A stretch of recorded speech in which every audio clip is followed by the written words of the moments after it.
С вами Апич, будь здоров, и сегодня по голосованию из моего ТГК выиграл обзор на Алого Паука Бена Райли от компании Mass Toys. Как и всегда, поговорим о фигурке, потом о персонаже. Но перед этим передам привет и спасибо моему любимому продавцу на Озон Федиус. Именно у них была приобретена фигурка. Если соберетесь покупать и вы, напишите, что от меня, и вам предоставят скидку на любой товар от них. В своих обзорах я никогда не упоминал значимость этой картонной штуки под названием коробка. Но она несет важную роль для экстаза глаз, привлекательности пощупывания руками и общий вайб, содержащегося внутри. Внутри лежит сама фигурка, аксессы и держалка с подставкой. Начнем с мелочевки, стандартные две штуки паутины веером. Ничем новым не отличается от предыдущих релизов. Ну, может где-то есть неровности пластика, которые можно заметить, если реально доебаться. Это уже их 4-й релиз Паука и могли бы заменить на что-то новое в плане паутины. Да хоть размером больше сделайте. Буду ими угли поддувать на шашлычках. Дальше у нас хорошая матовая подставка с текстурой паука и соединение держалки и подставки на гайке с тугой резьбой. Две стандартные прямые паутины, куча ручек, что были и у предыдущих пауков от Mass Toys. В основном его тезки Кайна. И наконец-то он! Мужчина, из-за которого трусы рвутся у 1000 мальчиков.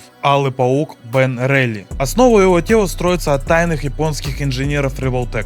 У паука отличная артикуляция, если что-то отпадет, можно спокойно прихуярить обратно. Имеется 3 головы с измененными линзами на маске. Его кофта сделана из ткани, напоминающей по материалу то ли синтетика, то ли знаете, как тряпочки для мониторов и очков. Капюшон оснащен проволокой, благодаря чему, когда он одет, всегда видно голову через нее. Можно сделать отличный косплей на Фимос. Белые шнурочки чисто для внешнего вида. Артикуляция лучше, чем у некоторых 20-леток. И в отличие от них, у него ничего не трещит, не лопается и не щелкает. Кофта никак не мешает артикуляции, только заходит под руки, что мешает внешнему виду. Браслеты можно снять. Ремень приклеен к спине фигурки. А вот кармашки на ногах. Я вообще думал, у него там снюсик, иначе поведение этого руфера объяснить не могу. Но они цельная деталька к ногам, полностью пластик. По внешнему виду он даже лучше Кайна. Бля, что за звук воды?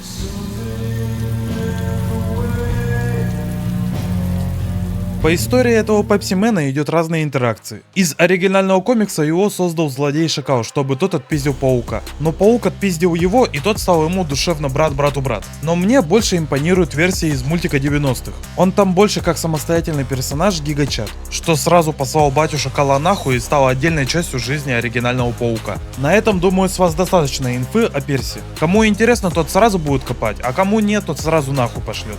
В позеньке, как всегда, скульпт Revoltech ебет и мечет. В общем, фигурка годная, но со своими недостатками. В виде мелких проблем в покраске, на маске и на руках от браслета. Но доебывать Mass Toys за это я не буду. Одно дело, когда ты покупаешь фигурку за оверпрайс 60 и больше баксов. Там хоть под залупой ее рассматривай. Другое, когда вот такая годнота стоит 2 косаря. И он полностью отбивает тебя по цене. Я не дефаю его, а конструктирую факт. Не бойся, маленький китайский мальчик с кисточкой, сегодня я не трону твою мать. А на сегодня все. Спасибо всем за просмотр. Фигурку рекомендую. Артикул. Мой ТГК для голосования на Next обзоры и не только. Мой Бусти, если хотите поддержать рублем и смотреть обзоры раньше времени. И группа ВК, как резерв в наше нелегкое время. Все ссылки в комментах и помните. Небольшая проблема с мутацией.